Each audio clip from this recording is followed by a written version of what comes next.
never thought about health issues. They always thought about money, time of day, why are you late, what are your duties, why don't you do this and this, you promised to do this, and what are your responsibilities, and they were always talking about emotions and relations. This is the family that I was brought up with. This is the mobile you can see here, where everybody is interlinked in a family. So when my father was drinking, the whole family was shifting. Let me go over some numbers from Denmark. 1,800,000 Danes are drinking more than is healthy. But 140,000 are estimated to be addicted. And now system data says that 60,000 children are living with parents who have a diagnosis. But when you ask the populations themselves, 630,000 Danes say that they were brought up in a family with alcohol problems. So this is again the system data. So when someone is diagnosed as an addicted person or having liver cirrhosis or cancer, and they will look at the children, they will find 60,000 children. But when you ask the Danes themselves from population surveys, 600,000 of us were brought up in families with alcohol problems. So what happens within a family with someone drinking? It's that it's dysfunctional relations, there will be rapid shift in humor of what can be done, and there will be a use of violence in family, in my family too. What does dysfunctional family dynamics mean? I've been going over this for 10 years in the family center where I was working, and it's this: the alcohol becomes the organizing principle in the family. Everything is centered around is father or mother drinking today, and what will the other part do, and what are we going to do as children? There is, as you know, when responsibility are not taken from the top, it will drop down and it will hit kids. You know that from your own experience, that if grown-ups does not take responsibility, children will. And there is a swap of responsibilities. Let me go over this, what happened. These are the very important things, shifting in roles.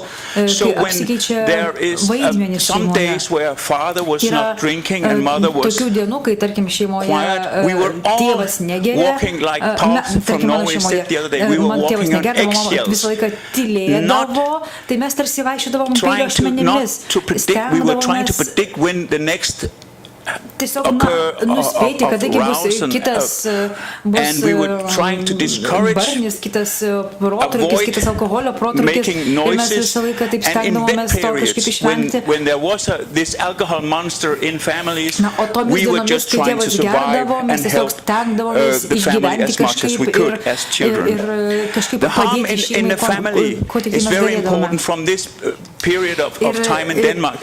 Alcohol problems in the family gives the spouse, the partner, and the children the same level of psychological harm and problems than the drinker has. This is very important because in my country there are treatment facilities for drinking persons, but almost none for the spouse and for the children.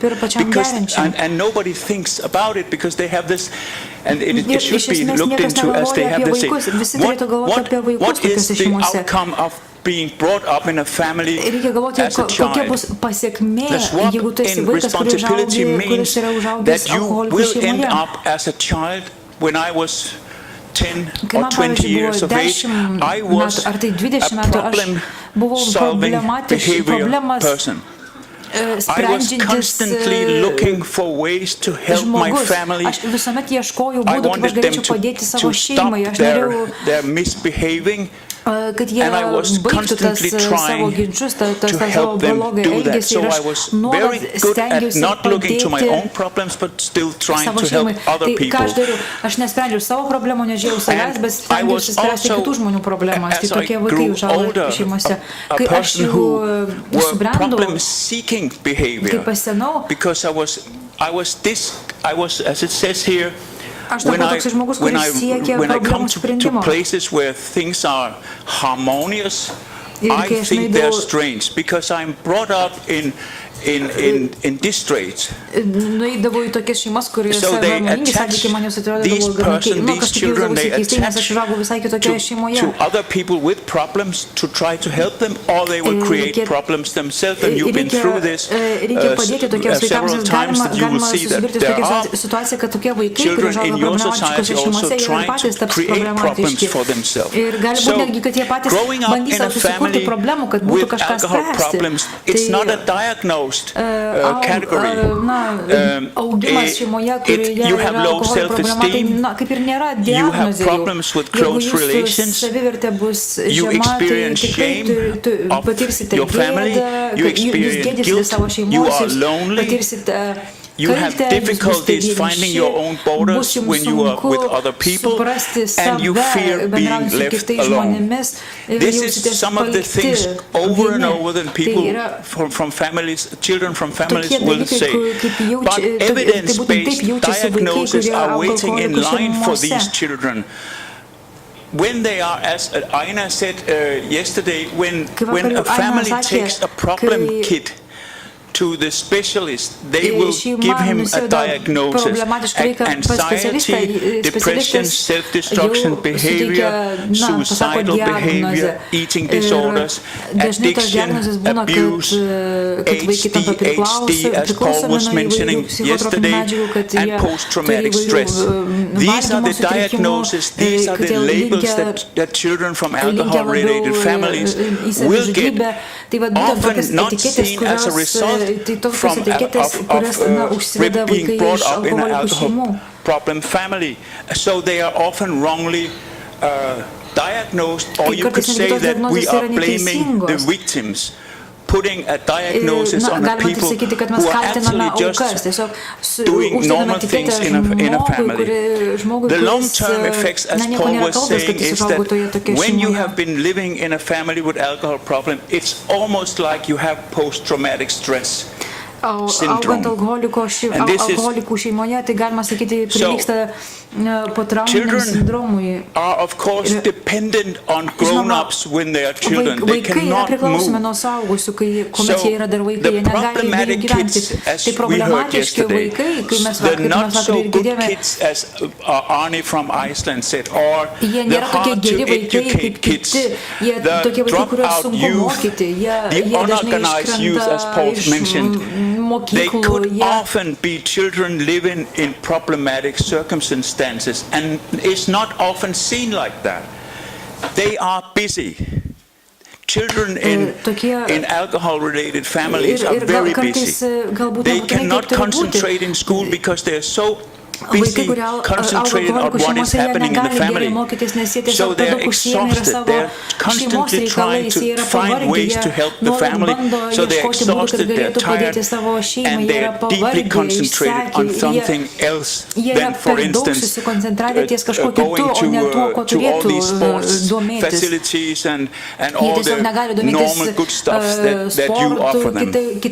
So children living in alcohol family chaos, they are having behavioral problems, they're having emotional problems, and they are looking for trustworthy, as Paul said, significant other people to help them in practical days skills, emotional skills and social skills. They want to be empowered. They really need someone to help them, but they are so full of shame and guilt that they will not be able to contact schools, teachers, kindergarten personnel, or others, because they will not ask for help because they're so ashamed. So you should, wherever you can, try to find to be someone important, significant others to these children. I think I overspoke. So thank you for this. I will leave my presentation here. The things about what you can do in the net over children and the net under children will be here, but I have no more time. Thank you for giving me the chance to talk to you, and have a good day.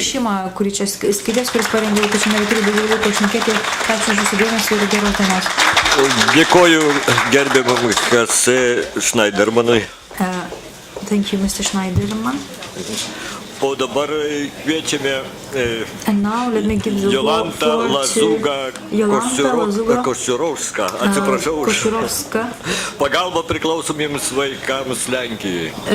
He is the representative of how to Tai sertifikuota narkomanijos psichoterapijos specialistė, Monar paauglių narkomanų terapijos ir reabilitacijos centro Gdanske direktorė, Lenkijos Monar asociacijos prezidentė, gydomųjų bendrijų federacijos Lenkijoje prezidentė. Director.